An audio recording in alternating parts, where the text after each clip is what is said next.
예수 안에 소망이 있네. 소개해드릴 사람이 있습니다. 저희 둘째 아들 부부입니다. 데이빗이고 그리고 프리슬라입니다. 지금 포틀랜드 오레곤에서 살고 있습니다. 근데 큰아이 지난번에 한번 왔던 우리 손녀의 1살 자기 때를 알고 오네. 1살 그 생일을 어저께 했어요. 그래서 가족들이 모여서 했습니다. 그래서 큰아이 폴이고 저희 며느리 샬린입니다. 지난 목요일 날 와서 우리 같이 며칠 지나다가 예배 끝나고 이제 각자 집으로 돌아가기로 그렇게 계획이 되어 있습니다. 오늘 성경 읽겠습니다. 마가복음 8장. We're going to be reading from the Gospel of Mark, chapter 8, verses 27 through 35. 제가 읽겠습니다. 예수와 제자들이 빌립보 가이사랴 여러 마을로 나아갈새 길에서 제자들에게 물어 이르시되 사람들이 나를 누구라 하느냐. 제자들이 여쭤와 이르되 세례 요한이라 하고 더러는 엘리야 더러는 선지자 중에 하나라 하나이다. 또 물으시되 너희는 나를 누구라 하느냐. 베드로가 대답하여 이르되 주는 그리스도시니이다 하매 이에 자기의 일을 아무에게도 말하지 말라 경고하시고 인자가 많은 고난을 받고 장로들과 대제사장들과 서기관들에게 버림받아 죽임을 당하고 사흘 만에 살아나야 할 것을 비로소 그들에게 가르치시되 드러내놓고 이 말씀을 하시니 베드로가 예수를 붙들고 항변하며 예수께서 돌이키사 제자들을 보시고 베드로를 꾸짖어 이르시되 사탄아 내 뒤로 물러가라. 내가 하나님의 일을 생각하지 아니하고 도리어 사람의 일을 생각하는도다 하시고 무리와 제자들을 불러 이르되 누구든지 나를 따라오려거든 자기를 부인하고 자기 십자가를 지고 나를 따를 것이니라. 누구든지 자기 목숨을 구원하고자 하면 잃을 것이요 누구든지 나와 복음을 위하여 자기 목숨을 잃으면 구원하리라. 아멘. Last month for the Christmas season we discussed the person of Jesus Christ. Who was Christ Jesus in the first century to the eyes of the disciples? Today we're going to deal with the same question, same issue, who Jesus is in our views in our modern times. So try to catch whatever you can. Okay? 몇 주 동안 우리 그 구약 성경을 배경으로 예수가 누구인가에 대해서 우리 살펴봤습니다.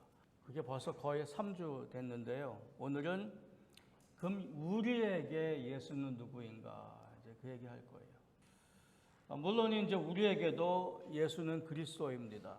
그래서 예수 그리스도 또는 그리스도 예수라고 하는 게 그냥 이름임에도 불구하고 가장 짧으면서 가장 정확한 기독교의 가장 핵심적인 신앙 고백입니다. 예수, 사람 이름이죠. 베들레헴에서 태어나고 나사렛에서 자라다가 길지 않은 30세부터 3년 동안 사역하시고 33살에 이건 그때 나이에도 짧은 삶이에요. 십자가에 달려서 그거는 로마 군인들이 사람을 처형하는 방법이에요. 그것도 흉악범을 처벌하는 방식에 따라서 죽은 사람, 그 사람 예수가 바로 구약에서 하나님께서 보내시마 이스라엘을 구원하시마 하시기로 작정하고 보내시마 한 메시아다 그 말이었습니다. 그래서 이 모든 이야기는 이스라엘을 배경으로 쓰여진 거예요. 근데 우리는 이스라엘 사람도 아니고 이스라엘에 살지도 않아요. 그냥 우리는 근데 그래도 예수를 그리스도라고 불러요. 예수 그리스도, 그리스도 예수. 이건 다 이스라엘 말이고 이스라엘 배경입니다. 근데 우리에게 그럼 예수는 뭐냐? 우리는 어떤 의미에서 그리스도인이냐, 예수 믿는 사람이냐, 오늘 그 얘기를 좀 해야 합니다.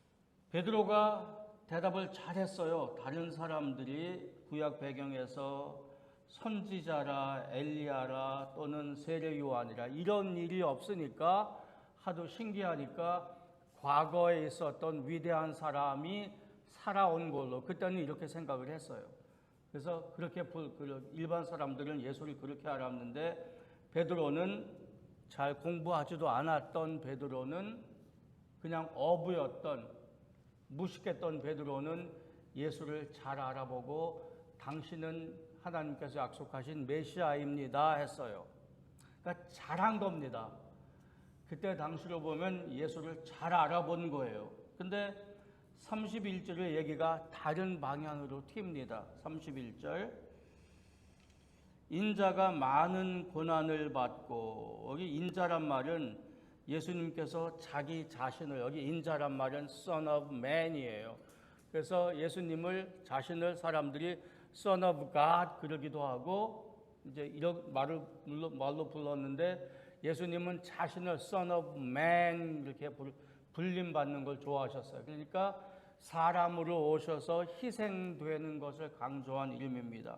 그래서 인자가 자기가 많은 고난을 받고 장로들과 대제사장들과 서기관들에게 버림받아요. 이건 말이 안 되는 거예요. 이스라엘의 장로들, 대제사장, 서기관들은 이스라엘 종교의 지도자들이에요. 그러니까 구약을 배경으로 해서 하나님을 섬기는데 백성들을 가르치는 선생들이에요. 그러니까 이 사람들, 원래는 이 사람들이 먼저 예수를 메시아로 알아보고 사람들에게 소개해야 되는 사람들이에요. 근데 이 사람들이 예수를 잡아서 고난을 주고 버리고 궁극적으로 죽게 만드는 일을 자기가 이제 당해야 되겠다.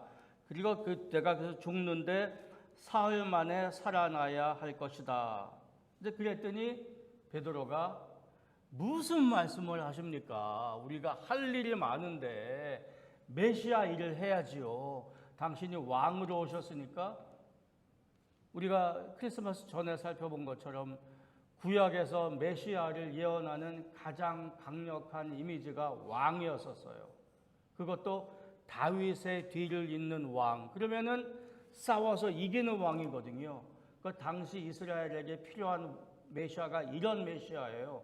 로마의 속국으로 억눌려 있는 백성들에게 필요한 메시아는 싸워서 이기는 왕, 로마 정부를 이기는 왕이었었어요. 그럴 수 있는 거죠. 하나님께서 함께 하시면. 그런데 그런 막중한 일을 앞에 둔 예수가 고난을 받고 장로들에게 서기관들에게 버림받아서 죽어야 되겠다니까 이게 말이 안 되는 거죠. 그래서 또 베드로가 나서서 그런 말 하지 마십시오. 그러면 우리가 상처받고 일이 안 됩니다. 그랬더니 예수님이 말씀하시되 사탄아 물러가라. 내가 하나님의 일을 생각하지 아니하고 사람의 일을 생각한다. 오늘 이야기예요. 이게 참 희한한 게요. 베드로는 신앙 고백을 잘 하고 예수님에게 혼났어요. 그렇죠?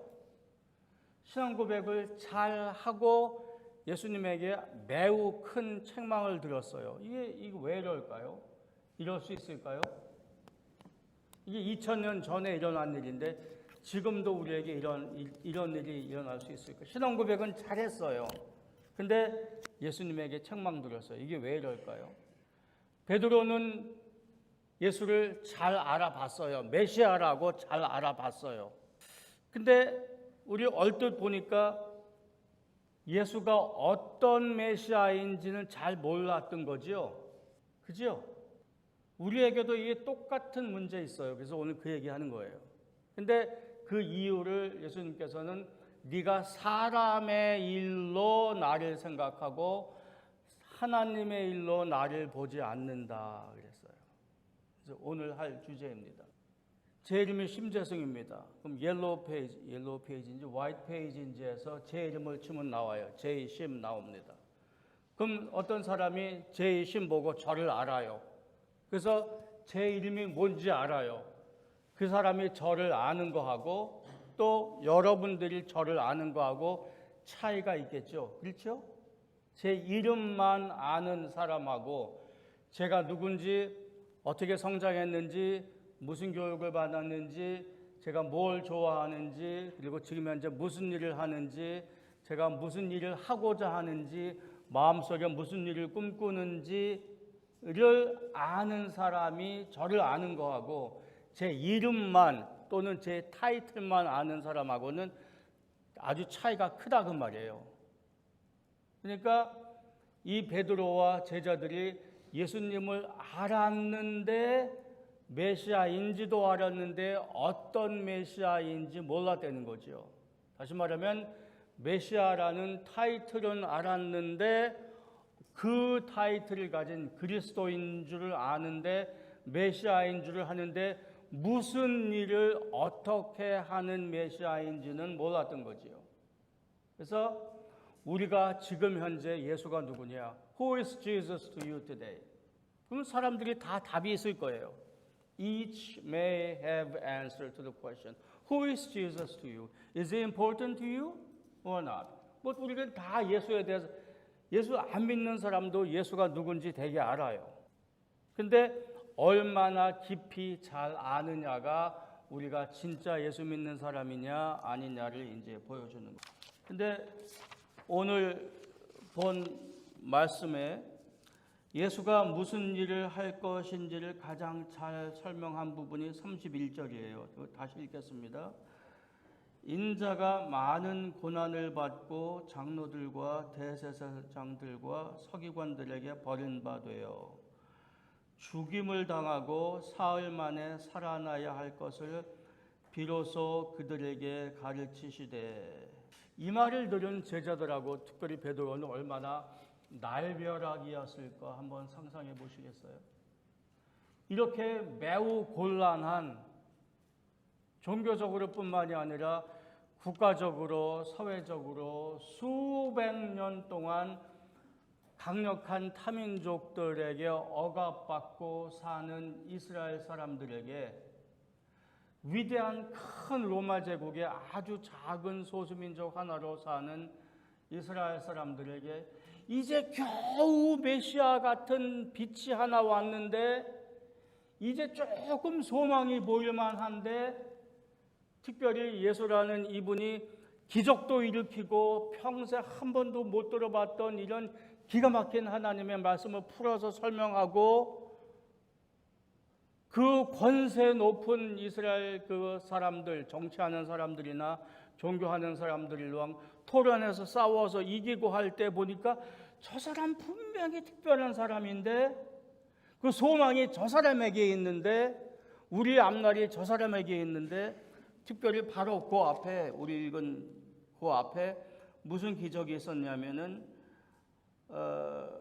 떡 5개를 가지고 5,000명을 먹인 기적이 있어서 우리 얼마 전에 오병이어 요한복음 6장으로 봤잖아요.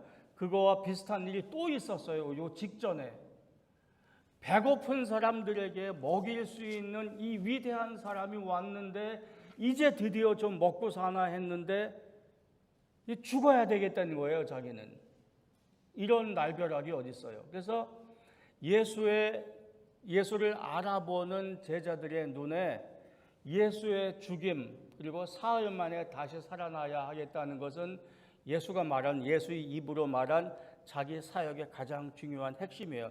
죽음과 부활. 우리에게도 마찬가지죠. 예수의 죽음과 부활이 예수가 누군가를 알아보는데 가장 중요한 핵심입니다. 그리고 이분은 왜 죽음으로써 메시아 일을 하려고 하는가? 이제 그거를 이제 우리가 볼 건데 우리 구약에서 이미 봤어요. 생각납니까? 크리스마스 직전 주일에 메시아가 오실 예언을 살펴보면서 가장 큰 이미지가 왕이었었고 두 번째가 고난받는 종이었잖아요. 그렇죠? 근데 이게 한 인물인데 왕은 왕이 돼 왕의 일을 어떻게 하느냐? 고난받는 종의 모습으로 하신다 그랬어요. 이 둘 다 매우 유명한 거라 여기 당시 이스라엘 사람들도 둘 다 아는 거예요. 근데 이 사람들 생각에 당시 정치적인 성향으로 정치적인 그런 배경으로 더 중요하고 눈에 띄는 게 메시아는 왕이다, 위대한 왕이다, 다윗의 뒤를 이을 왕이다가 크게 다가오고 고난받는 종의 모습은 보이지 않았던 거지요. 근데 우리는 구약, 예수, 신약 성경을 다 가지고 있으므로 예수가 무슨 일을 했는가 알아요. 근데 그럼에도 불구하고 어쩌면은 우리는 그 당시 제자들처럼 사람의 일을 생각하고 하나님의 일을 생각지 못하는 잘못이 지금도 있는 거죠. 그래서 오늘 그 얘기를 봅니다. 그래서 예수는 죽음으로 십자가에 달려 죽으시고 사흘 후에 부활하시면서 무슨 일을 하셨는가? 메시아로서 무슨 일을 하셨는가를 살펴볼 텐데 스크린 보여주시고 우리 골로새서 1장 한번 가시겠습니다. 이것도 얼마 전에 우리 한번 미리 본 거예요. 골로새서 1장 20절.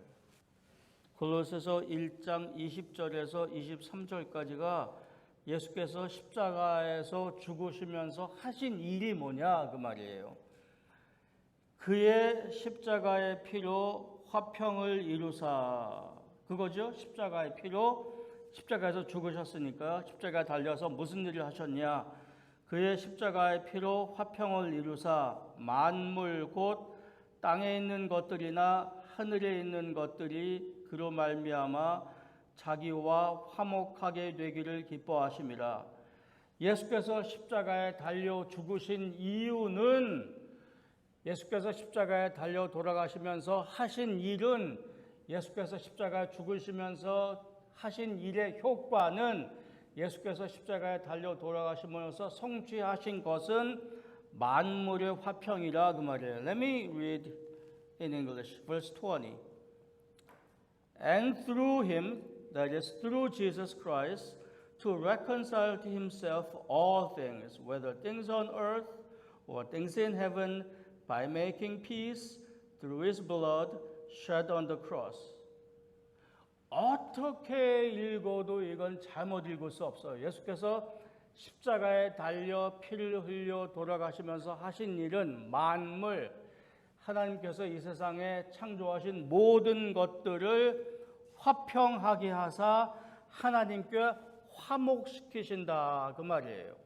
근데 21절에 이제 가면은 전에 악한 행실로 멀리 떠나 마음으로 원수되었던 너희를 이제는 그의 육체의 죽으심으로 말미암아 화목하게 하사 너희를 거룩하고 흠없고 책망할 것이 없는 자로 그 앞에 세우고자 하셨으니 20절에서 만물 이 세상 전체를 창조세계 전체를 십자가의 피로 말미암아 하나님께 화목시킨다, 회복시킨다 하신 큰 그림 안에 21절 사람을 얘기하신 거예요. 마음으로 원수되었던 너희는 사람이지요. 마음으로 원수되었던 너희를 22절 그의 육체의 죽으심으로 말미암아 화목하게 하사 너희를 거룩하고 흠없고 책망할 것이 없는 자로 세우고자 하셨으니 Let me read 21 and 22. Among the all things. Now Paul is mentioning reconciliation of human sinners. 21. Once you were alienated from God and were enemies in your mind because of your evil behavior. But now he has reconciled you by Christ's physical body through death to present you holy in his sight. 이 다음 스크린 한번 보시겠어요? 자, 위에 있는 것 여기 세 부분인데 위에 있는 것 두 번째 부분, 이제 세 번째 부분인데 십자가의 피가 한 일이 화평인데 만물을 하나님께 화목하는 화평이에요. 그래서 아까 읽은 마가복음에서 예수 그리스도께서 말씀하시기를 내가 죽어야 일이 된다. 그게 십자가의 피죠. 십자가의 피로 이룬 게 만물의 화목이에요. 근데 똑같은 패턴으로 예수께서는 사람을 여기에요. 죽으심으로 화목 너희를 저기는 만물의 화목이었고 여기는 만물 중에서 너희를 거룩하고 흠없고 책망이 없는 자로. 근데 똑같이 육체의 죽으심으로죠. 저기는 십자가의 피로고 여기는 육체의 죽으심으로. 똑같은 표현이죠. 단어도 저기는 화평이고 여기는 화목이에요. 두 개 다른 단어예요. 헬라어에도. 근데 비슷한 표현이죠. 바울은 일부러 이렇게 똑같은 패턴을 써요. 십자가의 피로 내가 이룬 게 만물의 화목인데 그 가운데 사람을 하나님께서 예수를 통해 화목하신다. 어떻게? 육체의 죽으심으로 했어요. 근데 한국말 성경에 23절에 만일 너희가 믿음에 거하고 터 위에 굳게 서서 너희 들은 바 복음의 소망에서 흔들리지 아니하면 그러하리라. 이 복음은 천하 만민에게 전파된 바요 나 바울은 이 복음의 일꾼이 되었노라. 이제 이게 한국말 성경하고 영어 성경하고 번역이 좀 다른 거예요.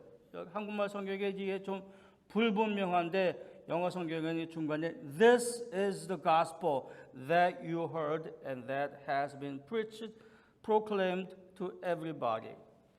This is the gospel. 뭐가 gospel이냐? 그 다음 걸로 아까 본데 이 두 개를 모아놓은 게 gospel이라는 거예요. 그러니까 우리가 말하는 복음이 뭐냐? 하나님께서 예수를 통해서 만물을 화목해 가시는데 그 가운데에 사람이 있다 그 말입니다. 지난번에 읽은 거예요. 근데 예수님 말씀에 의하면은 메시아라고 베드로가 예수를 잘 알아보았음에도 불구하고 사단아 내들어 물러가라라고 책망을 들은 이유는 네가 하나님의 일을 생각하지 아니하고 나를 볼 때 사람의 일을 생각한다 그 말이에요. 누구나 다 사람이 보는 걸로만 봐요. 그럴 수밖에 없지요. 우리는 보는 걸로만 우리가 생각을 해요. 그래서 옳고 그름도 우리가 보는 걸로만 봐요. 우리가 배운 대로만 봐요. 우리가 경험하는 대로만 봐요. 아프리카에 가면 거기 사는 사람들의 생각은 좀 달라요. 기독교 신앙도 조금 달라요. 강조점도 달라요. 때로는 이 북미에서 전혀 생각하지 않는 상식이 거기선 통해요. 거기 있는 삶의 상식을 여기서 얘기하면 말이 안 되는 건데 거기선 통해요. 그만큼 우리는 다 우리가 보는 대로 봐요. 옛날에 2000년 전에 베드로와 사도들이 보았던 삶의 정황하고 삶의 상식이 우리하고 달랐어요. 그래서 그들은 예수를 구약 성경을 배경으로 예수를 메시아로 보았어도 어떤 메시아인지 어떤 일을 하는 메시아인지 어떤 방식으로 하는지 몰랐어요. 우리도 비슷해요.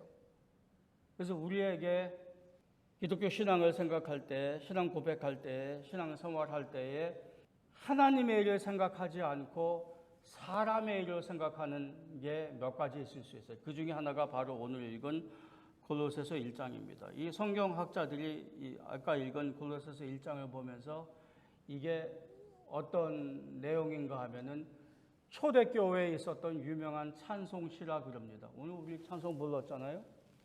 초대교회에 많이 불렀던 파퓰러하게 불렀던 그런 찬송 중에 하나랍니다. 근데 우리 지금 사는 현대 그리스도인의 그 신앙생활 안에 만물을 하나님께 화목한다. 그 만물 중에 우리가 있다라는 생각은 잘 없어요.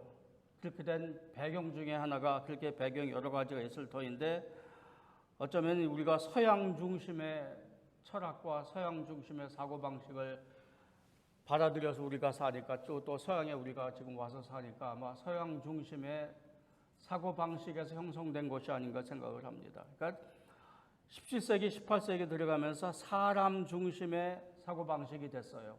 우리가 사람을 중심으로 세상에 되는 것을 이해를 해요. 그런데 성경에서 그 구원을 이야기할 때 많이 있었던, 구약 성경에도 많이 있었는데 우리가 지금 잊어버리는 것 중에 중요한 것 중에 하나 있어요. 만물을 하나님께서 회복하신다라는 것을 떠나서 하나님께서 사람의 죄를 용서하시고 천국에 데려가신다라는 것에만 초점을 두는 신앙은 성경 전체를 볼 때 매우 협소하고 잘못되어 있는 신앙이, 앞으로 그 얘기를 한 2주 정도 더 하겠습니다. 사실 하나님께서는 아브라함을 열국의 아비로, 그 안에 사라를 열국의 어미로 부르실 때에는 그 사람들을 개인 사람으로 부르신 게 아니라 씨앗과 같은 역할로 부르셨어요. 아브라함 이분도 이스라엘 사람이 아니라, 유대 사람이 아니라 갈대아 우르 민족이에요. 이때는 하나님의 백성이 아예 없었어요. 전부 다 죄인이에요. 근데 그 중에 하나, 이방 민족, 하나님을 모르는 민족에 있는 한 사람을 불러내서, 그 안에 아브라함이 사라가 거기 있으면은 하나님 백성을 못 만들어내니까 그 환경에서 끄집어내서 수많은 여행을 하게 하시고 결국 이스라엘 땅에 정착시키시고 가나안 땅에서 하나님 백성을 만드세요. 그리고 이 사람들에게 하나님께서 원하셨던 것은 이 한 사람을 통해서 이 가족이 늘어나고 국가가 되어서 다른 민족에게 보내어져서 모든 민족들에게 하나님의 복음을 전한 것을 염두에 두시고 열국의 어미와 열국의 아비로 세우셨어요. 그리고 율법을 주실 때에, 얘들아, 이게 너희들이 내 백성으로 잘 살고 잘 먹고 나와 행복하게 지내는 법이야. 너희들 이것을 잘 지켜서 나랑 잘 살아보자가 아니라 너희들이 이것을 잘 지켜서 다른 민족에게 본이 되라 그러셨어요. 그래서 그게 너희가 이 율법을 잘 지키면은 열국 중에서 나를 위해서 제사장 나라가 되리라 그랬어요. 제사장 나라가, 제사장이란 말은 지난주에 말씀드린 것처럼 브리지예요. 연결시키는 사람이에요. 그래서 제사장들은 이스라엘 사람들의 죄를 용서하실 뿐만 아니라 이스라엘 사람들이 율법을 지키게 해서 다른 민족들에게 하나님의 백성의 본이 되게 하는 그런 사명을 주셨는데 그게 잘 이루어지지가 않은 거죠. 그래서 구원의 계획 안에 하나님께서는 넓은 뜻을 두셨어요. 근데 사실은 하나님의 구원 계획은 이 아브라함에게 주신 언약에만 있는 게 아니라 아브라함 언약 그 직전에 있는 노아 언약에도 있어요. 내가 물로 이 세상 전체를 다시는 멸망치 아니하리라 라는 이 넓은 세상 전체에 대한 구원 계획이 구체적으로 한 사람에게 이루어지기 시작한 게 아브라함이에요.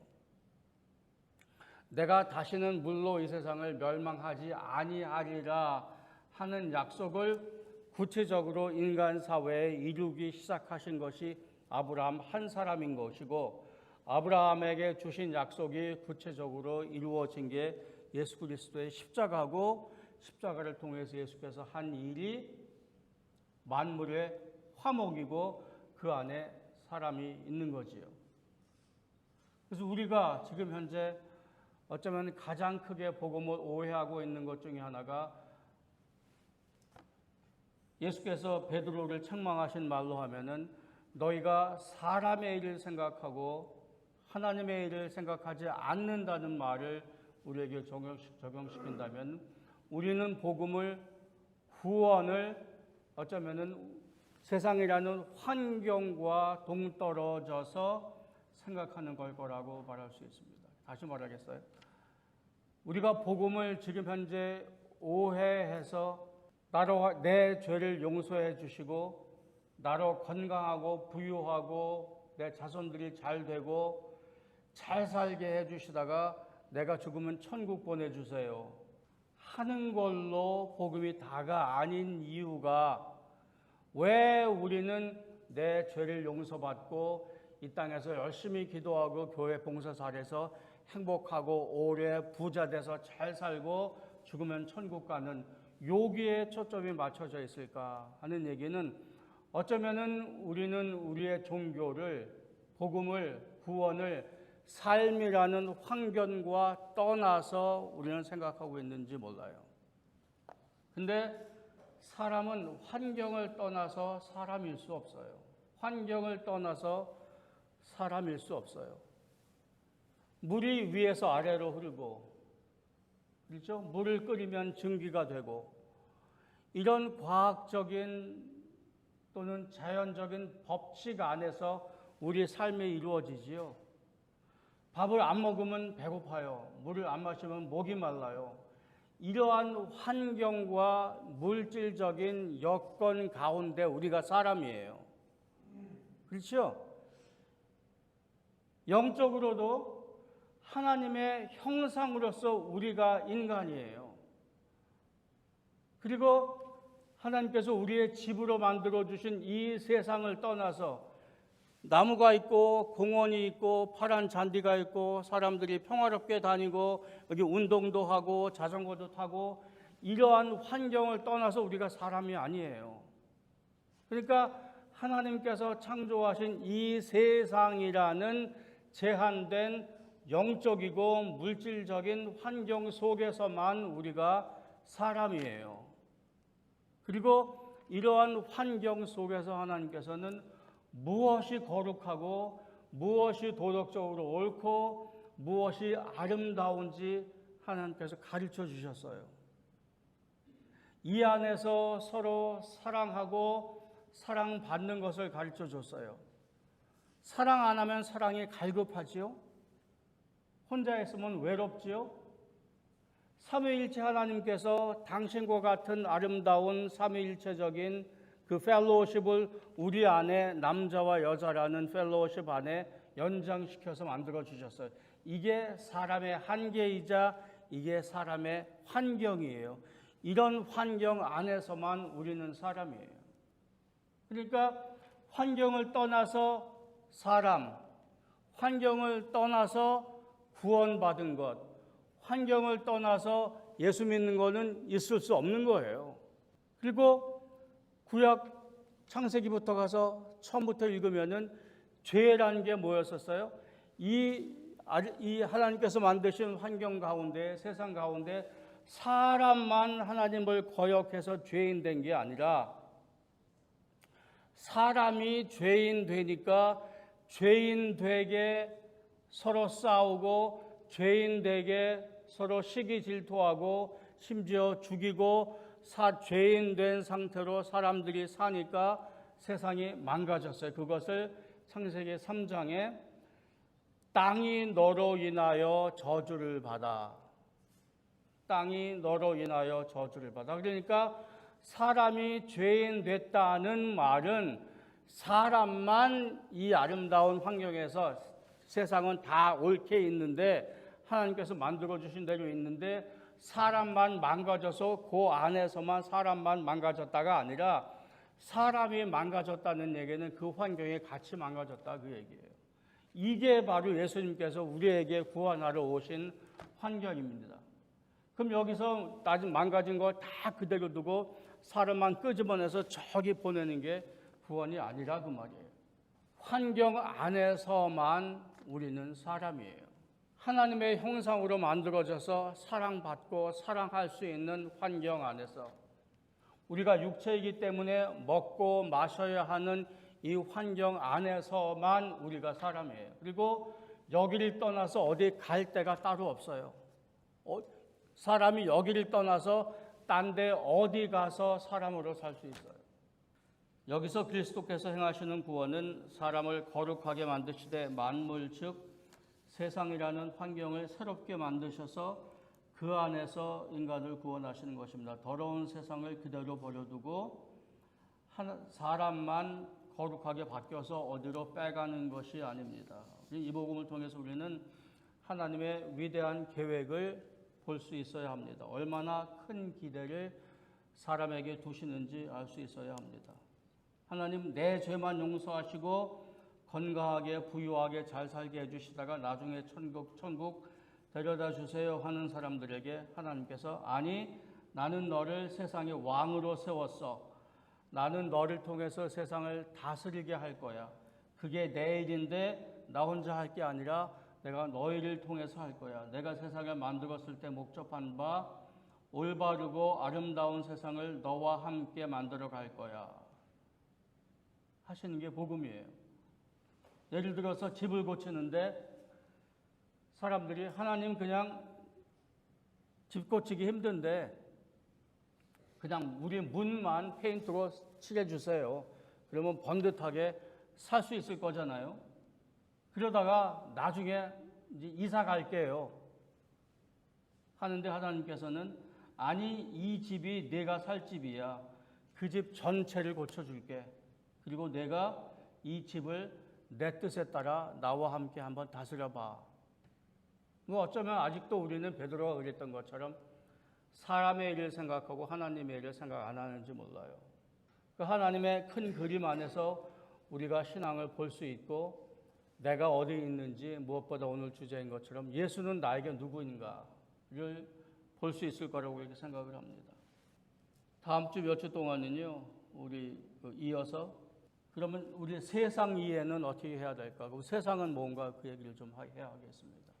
하나님께서 예수를 통해서 우리 안에 넓은 구원을 이루어 가고 계시면 그리고 그 안에 사는 것 자체가 하나님께서 염두에 두시는 하나님의 일이라면 세상은 우리가 어떻게 이해할까?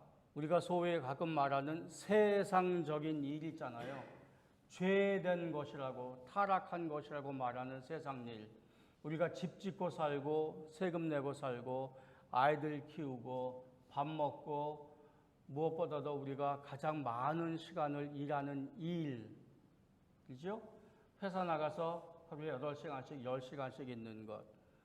식당 일하시는 분은 하루에 8시간 10시간 또 그 이상씩 그 일을 위해서 음식을 준비하고 재료 준비하고 하잖아요. 또 장사하시는 분, 공장에서 일하시는 분 그 일, 그거 다 세상에 속하는 일인데 예수 믿는 사람들에게 그 세상에 있는 일은 뭔가? 그건 별 가치 없는 거고 주일날 교회 와서 예배 드리는 것만 가치 있는 일인가? 하나님께서 우리에게 만물을 회복하는 가운데 인간의 회복이 있다 말씀하셨을 때 우리의 삶은 뭔가? 그걸로 다음 시간에 연결해서 하겠습니다. 한번 기도하시죠.